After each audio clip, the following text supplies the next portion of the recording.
we also don't believe XRP is a security.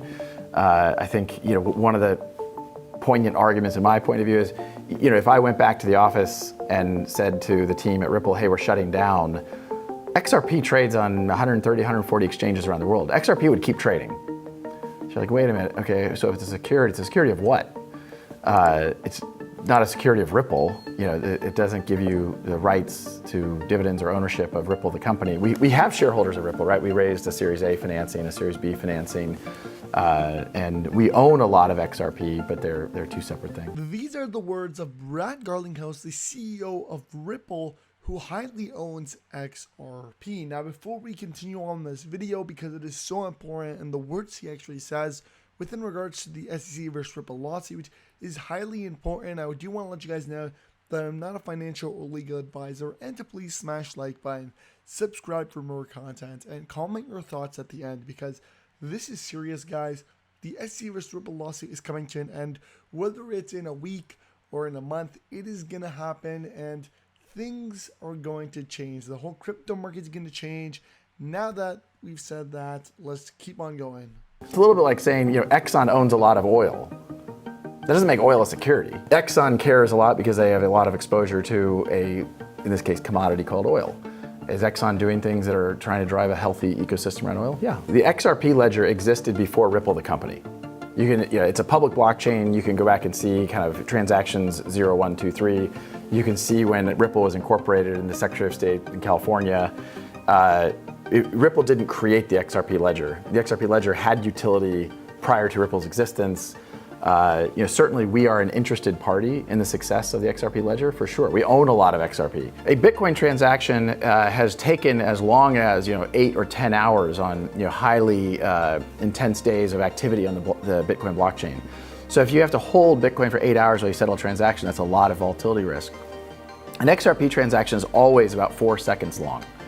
So if you're only holding a highly volatile asset for 3 or 4 seconds versus holding fiat, a low volatile asset, for a Swift transaction, maybe 3 days, it turns out the volatility risk, because it's such a short amount of time, is lower using an XRP transaction than it is using a Swift transaction that might take 3 days. Now, I think people don't really understand that today, and part of the misinformation and education for us is helping people understand that. But I think that's part of the crawling and walking and run as crypto goes from, I think, kind of the shadows, frankly, into how do we solve real problems for real customers at scale. A stable coin like USDC, for example, that Coinbase and Circle have done, I think that is interesting in mitigating volatility, but you still have to go from dollar to peso. Right, so at some point you have a bridge, somebody has to bridge that. And in effect, what Ripple's doing is, let's make XRP the most efficient, the most liquid, and the easiest to bridge by selling effectively the connectors on both ends, selling APIs to allow people to connect to both ends of that. If we have hundreds of banks interconnected to use XRP for that, I think that bodes well for the liquidity of XRP. I think if I could predict the price of crypto, I would not be here. I mean, the crypto markets are hard to predict, for sure. In many cases, even now, the altcoin basket is very correlated.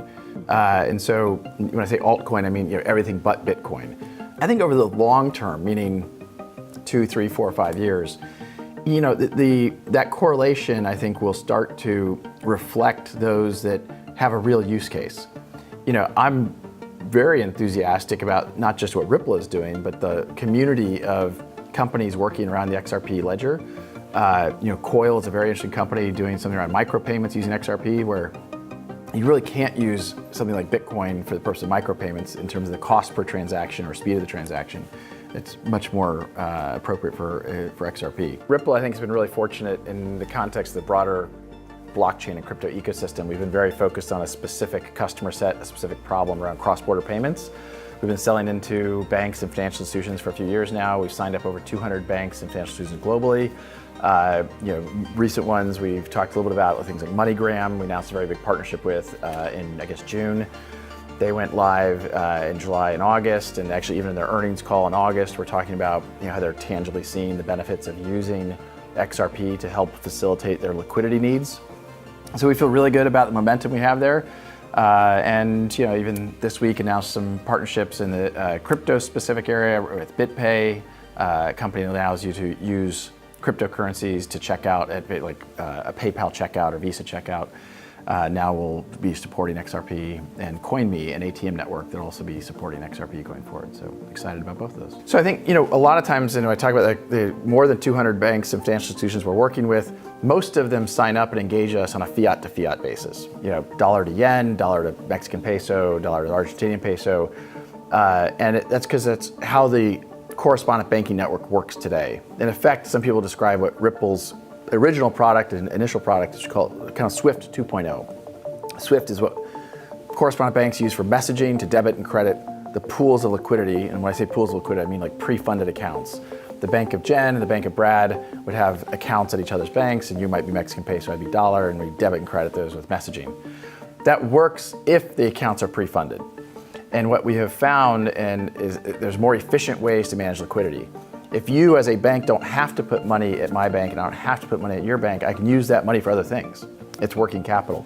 MoneyGram, as an example, has several $100 million of negative working capital. They're a public company. That's material to their business for sure. If by working with them, they can reduce the amount of pre-funding, that is very accretive to how they think about the use of capital and what they can do with that if they didn't have that negative working capital out there. It's not going to take 3 days to settle a transaction to London, right? It's in order to compete on a level playing field, you need to have not just today's set of technologies, but even going forward to tomorrow's set of technologies. And a lot of, particularly for cross-border payments, you're stuck in a technical architecture built 50 years ago.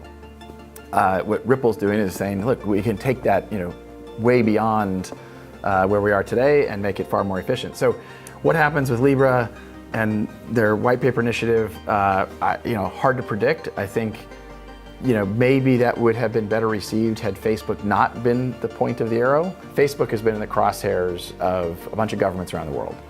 And I think what we saw happen was, not surprisingly in my opinion, the regulators saying, whoa, wait a minute, there's a trust issue over here that we're concerned about, and now you want to go into, consumer financial services. And again, the way that the initial white paper positioned Libra, the Libra coin, was really as a competitor to fiat. I think that's a different animal than certainly how we think about, using XRP and the role of many digital assets in the future. In the regulatory headwinds they're facing, I think, are substantial. And, should they have predicted that? We can debate that. But I think, what they have said publicly, I believe, is that they don't intend to launch anything until they've made regulators comfortable. I've read some of the statements from some regulators, and I think it's going to be a tough road. The end of 2022, I think Libra will not have launched. Problem is the genie's a little bit out of the bottle. If the two of you got together and launched something that wasn't called Libra but looked an awful lot like that, and got some of the same participants to come together, would it likely achieve a little more success? Maybe. I think now Libra, at least from a regulatory point of view, has it's viewed as a Facebook project. I know we can debate that, but the perception is 100% that it's a Facebook project. Definitely some great words from one of the best CEOs out there. Now, understandably, what he was saying is that the SEC is guaranteeing the wrong. Ripple has the proof. Ripple has the facts to back their point in the Ripple versus SEC lawsuit, and that they're ready for anything that the SEC has to come and attack them for, because everything is straight in line. They have all the paperwork. They have everything that proves they're in the right. So no matter what the SEC does, or whichever method they try to use or claim they try to throw at them, they have the answers, and they have enough evidence to prove to the judge that they are right and that the SEC is just falsifyingly claiming data. Please make sure to also go ahead and smash the like button to show everybody what XRP truly is and to get it some attention, as well as hit that subscribe button to learn more about XRP, altcoins, and how you can profit in the cryptocurrency market, in the stock market, and through many other methods. Nonetheless, guys, comment your thoughts down below on XRP. Do you think it followed the requirements for being a security, or do you think it's a cryptocurrency, but the SEC is just falsifyingly claiming that it is a security? Let me know in your comments down below. I want to read some. I want to see what you guys think, because I truly believe that the SEC is in the wrong right now and that XRP is 100% a cryptocurrency. Nonetheless, guys, thank you guys so much for watching. Stay tuned for more epic videos, and I'll see you next time.